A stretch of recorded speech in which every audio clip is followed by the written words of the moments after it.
Queridos hermanos y hermanas de San Simón, es un gusto poder nuevamente compartir con ustedes la palabra de Dios por este medio. Reciban un muy cordial y afectuoso saludo. Los invito a abrir su Biblia a la tercera epístola de Juan. Vamos a considerar algunos versículos de esta pequeña epístola con el título El legado del apóstol Juan. Tercera de Juan es no solo el último escrito del apóstol Juan, sino el libro que cerró el canon del Nuevo Testamento. Como tal, es el legado final de Juan y sus palabras son muy valiosas en este momento que estamos viviendo. El versículo 1 dice: el anciano Gayo, el amado, a quien amo en la verdad. ¿Quién era Gayo? En el Nuevo Testamento se menciona a varias personas que se llamaban Gayo. No sabemos si alguna de ellas es el Gayo al que le escribe Juan, pero sí sabemos que Juan estaba muy orgulloso de este hijo en la fe. Dicen los versículos 3 y 4, pues mucho me regocijé cuando vinieron los hermanos y dieron testimonio de tu verdad, de cómo andas en la verdad. No tengo yo mayor gozo que el oír que mis hijos andan en la verdad. 3 veces más, Juan se refiere a Gayo como amado, y a continuación escribe una frase memorable. Es mi deseo que estas 3 frases, que constituyen el legado del apóstol Juan, queden grabadas en nuestras mentes y puedan ser de utilidad para nuestra vida diaria. La primera es un anhelo asombroso. Dice el versículo 2, amado, yo deseo que tú seas prosperado en todas las cosas y que tengas salud, así como prospera tu alma. La segunda es una admiración auténtica. Dice el versículo 5, amado, fielmente te conduces cuando prestas algún servicio a los hermanos, especialmente a los desconocidos. Y la tercera es una asesoría acertada. Versículo 11. Amado, no imites lo malo, sino lo bueno. Empecemos con el anhelo asombroso. Deseo que tú seas prosperado en todas las cosas y que tengas salud, así como prospera tu alma. Vean el alcance de este deseo. Todas las cosas. ¿Qué podemos incluir en todas las cosas? La familia, los papás, los hermanos, la esposa, los hijos, los nietos.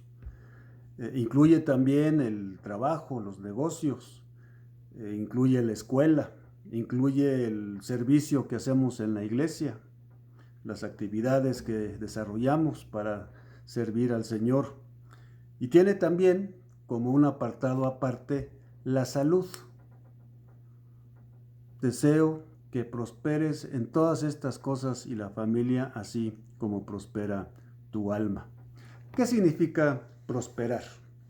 Las palabras que se traducen prosperar en el Antiguo y en el Nuevo Testamento significan literalmente buen viaje. Abraham había encargado a su criado de confianza que fuera a Mesopotamia y buscara entre su parentela a una esposa para su hijo Isaac. El criado llegó al pozo de Nacor y pidió identificar a la futura esposa de Isaac como la doncella que le diera de beber a él y a sus camellos. El criado había emprendido un largo viaje, había llegado a su destino, pero el objetivo del viaje solo tendría éxito si encontraba a la esposa de Isaac. El criado le pidió a Rebeca agua y ella le dio a él y a sus camellos. Dice Génesis 24:21, y el hombre estaba maravillado de ella, callando, para saber si Jehová había prosperado su viaje o no. La verdadera prosperidad, o sea, tener un buen viaje en la vida, proviene del alma. La salud y los bienes materiales no causan que prospere el alma, a pesar de que muchas personas creen que esa es la secuencia. porque tengo bienes materiales y porque tengo salud, puedo entonces cuidar mi alma. Juan le dice a Gallo, no. Tu salud y tus cosas que emprendas prosperan, así como prospera tu alma. Marcos 8:36 hace una pregunta muy incisiva. Dice, porque ¿qué aprovechará el hombre si ganare todo el mundo y perdiere su alma? Ezequiel 18:4 aclara, el alma que pecare, esa morirá. Un alma con pecado no prospera y está condenada a muerte eterna. Por cuanto todos pecaron, todos pecamos y estamos destituidos de la gloria de Dios. Proverbios 28:13 nos acerca al meollo de este asunto. Dice, el que encubre sus pecados no prosperará, mas el que los confiesa y se aparta alcanzará misericordia. ¿Cómo hago prosperar mi alma? El Salmo 41:4 dice así, yo dije, Jehová, ten misericordia de mí, sana mi alma, porque contra ti he pecado. Si no tengo a Cristo en mi corazón, no puedo prosperar. Si soy salvo, pero no estoy haciendo la voluntad de Dios, no puedo prosperar. ¿Cómo está tu alma? Si alguien te desea que prosperes en todas las cosas y que tengas salud, así como prospera tu alma, ¿te va a ir mejor o te va a ir peor? La segunda frase es una admiración auténtica.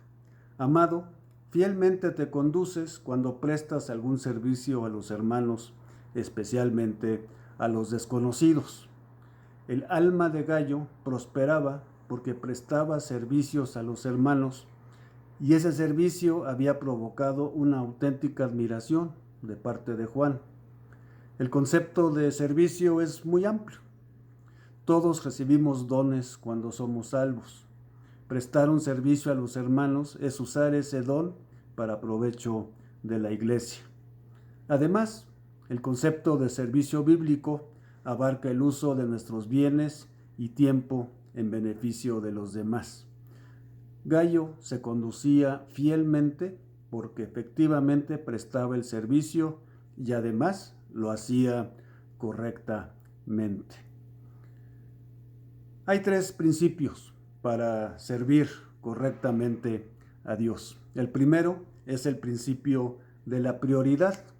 Miren lo que dice Hechos 20:35. Más bienaventurado es dar que recibir. El segundo es el principio del propósito. Y todo lo que hagáis, hacedlo de corazón como para el Señor y no para los hombres. Colosenses 3:23, repito. Y todo lo que hagáis, hacedlo de corazón como para el Señor y no para los hombres. El tercero es el principio de la proporcionalidad. A veces nos perdemos un poco con esto. Ahora pues, dice 2 Corintios 8, 11 y 12, ahora pues, llevad a cabo el hacerlo, para que como estuvisteis prontos a querer, así también lo estéis en cumplir conforme a lo que tengáis. Porque si primero hay la voluntad dispuesta, será acepta según lo que uno tiene, no según lo que no tiene. Solo le podemos dar a Dios lo que tenemos, lo que no tenemos no. Debemos agradecer a Dios por lo que tenemos. Si nos faltan cosas, se las tenemos que pedir, pero siempre podemos agradecer por las cosas que tenemos. Si queremos servir a Dios, vamos a hacerlo conforme a lo que tenemos. No podemos dar alguna cosa adicional. La tercera frase, que está en el versículo 11, es una asesoría acertada. Amado, no imites lo bueno, sino lo malo. Esta epístola menciona 4 ejemplos. 3 son modelos positivos para imitar, porque el que hace lo bueno es de Dios. Y uno de ellos es un modelo negativo, al que no conviene imitar. Dice el versículo, porque el que hace lo malo no ha visto a Dios. El primer ejemplo es el anciano vigilante, el apóstol Juan. Es el autor de la carta. Dice el versículo 1, el anciano a Gayo. La palabra presbítero o anciano en el Nuevo Testamento tiene dos significados.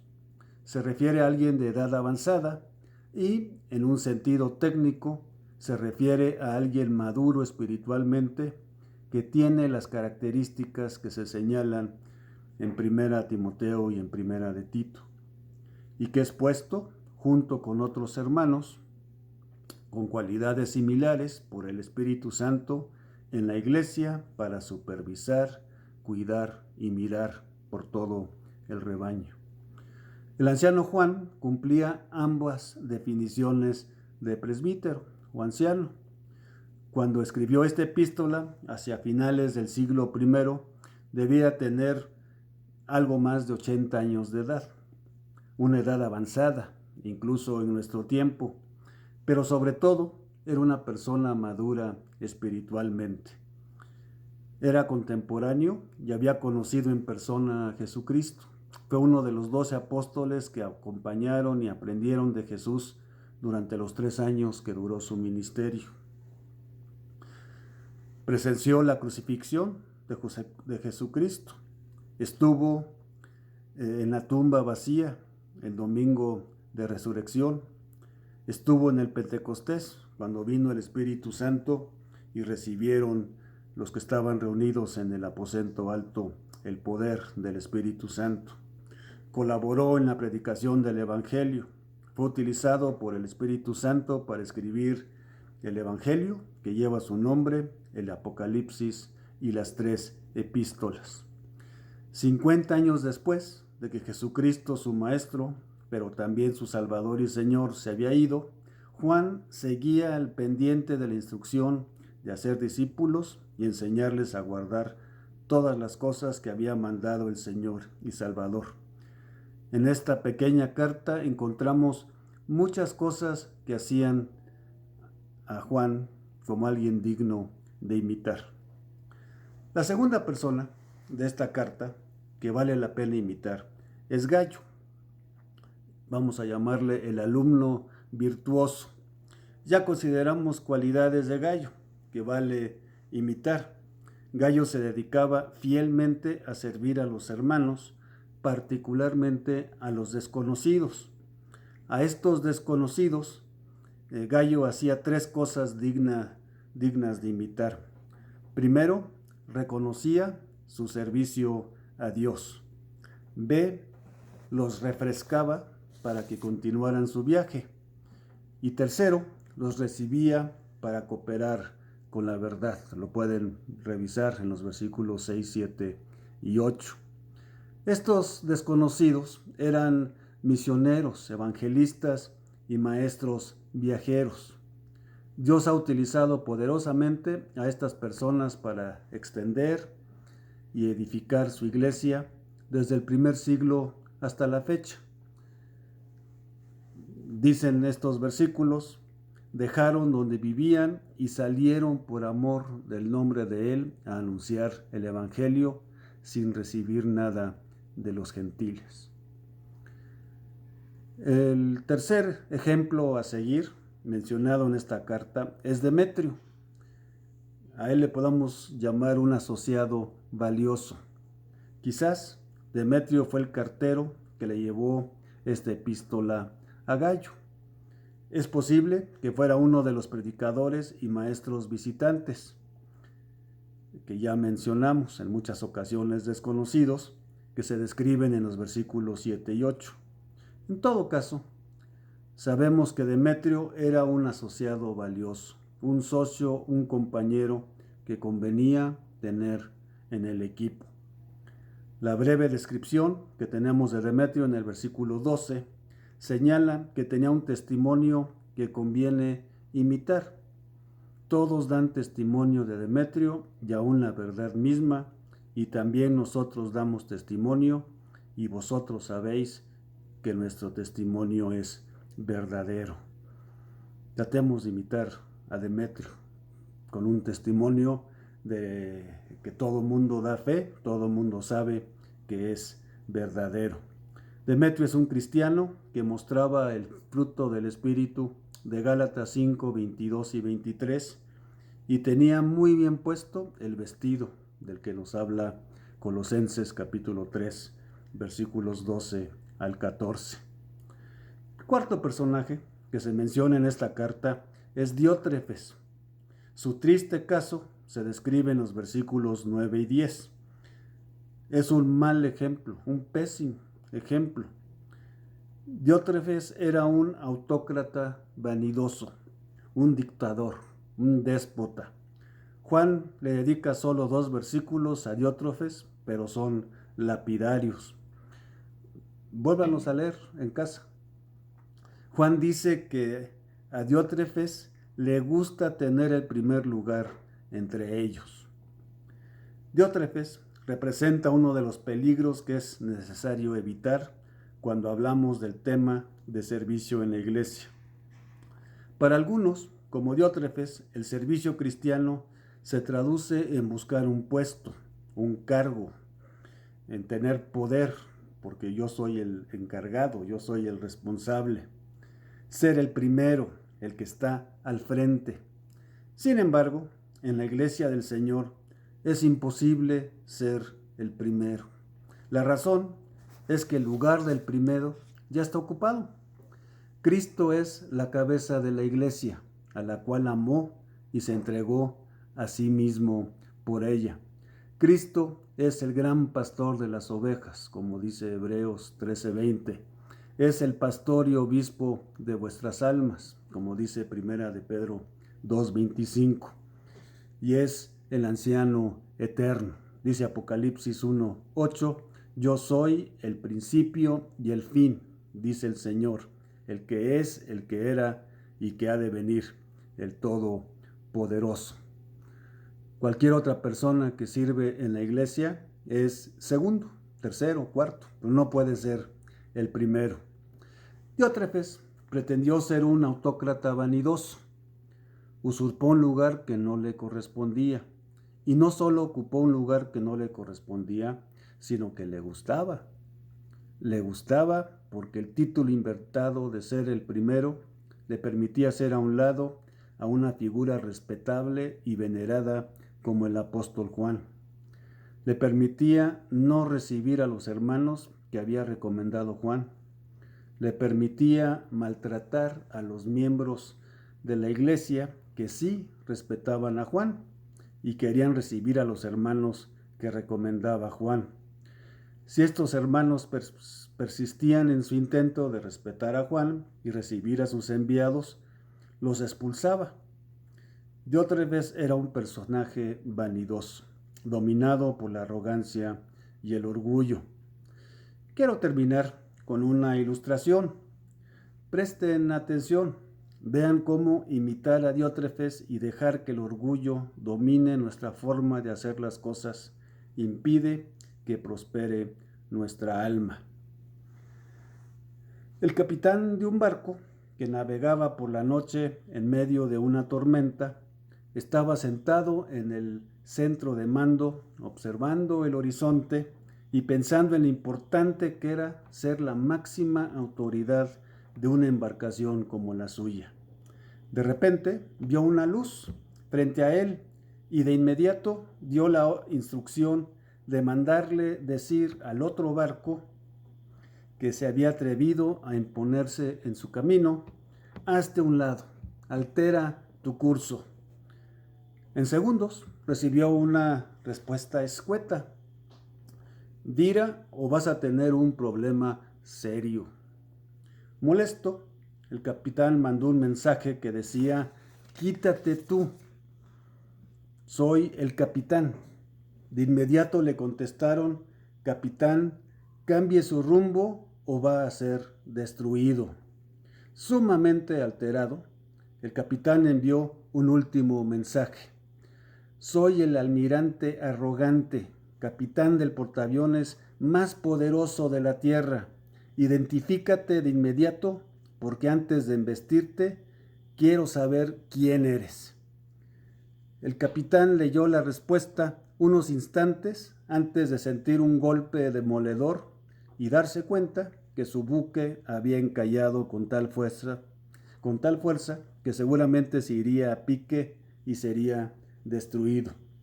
La respuesta decía: imposible evitar choque con la peña de Gibraltar. Soy operador del faro y me llamo Marino Modesto. La investigación que se hizo sobre el hundimiento del portaaviones más poderoso del mundo concluyó que la causa de la tragedia había sido el orgullo del almirante arrogante. Se sintió poderoso e invencible. Nada ni nadie podría interponerse en su camino. Supuso que la luz frente a él era un barco más pequeño. Nunca se imaginó que era el faro que estaba sobre una de las rocas más grandes del mundo. Interpretó el mensaje de Modesto como un reto a su posición y autoridad, no como una advertencia seria que buscaba salvar al barco y a su tripulación.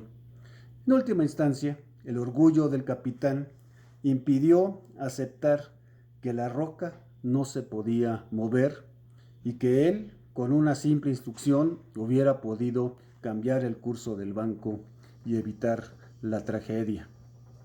El portaaviones es un símil de tu vida y mi vida. ¿Quién es el capitán de tu vida? Juan, Gallo y Demetrio son ejemplos de lo bueno porque se dieron el mando de su vida al verdadero capitán, al Señor Jesucristo. Juan se preocupaba por la prosperidad del alma de los hermanos. Gallo se conducía fielmente en su servicio y Demetrio cuidaba su testimonio. Diótrefes, por el contrario, es un ejemplo de lo malo porque quería ser el capitán. Le gustaba tener el primer lugar. El capitán no obedece. ¿Quién es tu capitán? Si no conoces a Cristo, la respuesta es que tú eres el capitán de tu vida. Como el capitán de la Ilustración, sientes que eres poderoso e invencible, que tienes la razón en todo y que las luces frente a ti deben hacerse a un lado y dejarte pasar. Como el almirante arrogante, estás llevando el barco de tu vida a la destrucción. Todavía es momento de ver la luz del faro y cambiar el rumbo. El mensaje del Evangelio es que la destrucción segura a la que estás conduciendo el barco de tu vida puede ser evitado si reconoces que no puedes ser el capitán. Es necesario que entregues el mando de tu vida a Jesucristo y permitas que Él sea el capitán. Se ganó ese derecho el Señor Jesucristo porque siendo el Hijo de Dios se humilló hasta morir en una cruz y pagar ahí las consecuencias de las malas decisiones que has tomado como capitán de tu vida. Tienes que aceptar a Cristo, tienes que creer en el Señor Jesucristo para ser salvo. Tienes que rendirte a sus pies y entregarle el mando de tu vida. Solamente así prosperará tu alma. Y como hemos visto, si prospera tu alma, todo lo demás viene por añadidura. Yo no sé si Diótrefes será salvo. Sé que él quería seguir siendo el capitán de su vida. Quizás había aceptado a Jesucristo como Salvador, pero no como Señor, no como capitán de su vida. Por eso sus obras eran malas y no deben ser imitadas. Amado, no imites lo malo, sino lo bueno. Amén. Oremos. Dios y Padre Celestial, te damos gracias porque nos has permitido abrir tu palabra y nos has permitido ver estas 3 recomendaciones que le hizo el apóstol Juan a Gallo. Deseaba que su vida prosperaba, su salud prosperara, así como prospera tu alma. Enséñanos, Señor, a hacer prosperar nuestra alma. Enséñanos a estudiar tu palabra, a escuchar tu voz y a hacer tu voluntad. También se admira de Gayo porque se comporta fielmente prestándole servicio a los hermanos. Ayúdanos a ser fieles contigo y también a hacer todo lo que esté en nuestras manos para servir a nuestros hermanos y hermanas en Cristo, sobre todo en estos tiempos donde hay tanta necesidad. Y ayúdanos también, Padre Celestial, a seguir los buenos ejemplos como Juan, como Gayo y como Demetrio, y a evitar los malos ejemplos como Diótrefes y como este almirante arrogante. Danos humildad, danos humillación para que tú seas el que nos levantes. Te damos las gracias por estas lecciones, te pedimos tu bendición por las actividades que tenemos por delante en esta semana, en el nombre de Señor Jesús. Amén.